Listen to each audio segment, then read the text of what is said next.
মাযহাব মানা ফরজ নয়, মাযহাব না মানাটা ফরজ। মাযহাব না মানাটা ফরজ।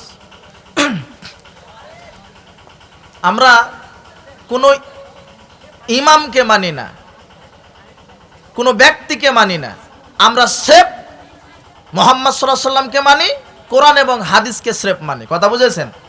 আমরা সব ইমামকেই মানি যতক্ষণ কোরআন এবং সহিহ হাদিসের উপরে তারা আছে। আমার এই ব্যাপারে ইমাম আবু হানিফা, ইমাম মালিক, ইমাম শাফি থেকে বক্তব্য পেশ করে আমি বলে দিয়েছি, প্রতিদিন এগুলি বলা যাবে না, দেখে নেবেন যে প্রত্যেক ইমামকে আমরা মানি। ইমাম আবু হানিফা নিজে বলেছেন, আলাইকুম বিত্তিবাইস সুন্নাহ, তোমরা অবশ্যই রাসূলের সুন্নাহকে অনুসরণ করবে। কোনটাকে? রাসূলের সুন্নাহকে। ইয়াকুম আল কাউল ফি দীনিল্লাহি বির রায়, তিনি বলছেন খবরদার দ্বীনের ব্যাপারে নিজের মতামত পেশ করবে না, রায় অনুযায়ী চলবে না, সর্ব অবস্থায় রাসূলের সুন্নাহকে কি করবে? অনুসরণ করবে।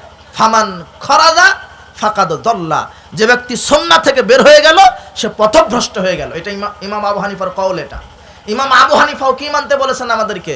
রাসূলের সুন্নাহ। কথা বুঝেছেন?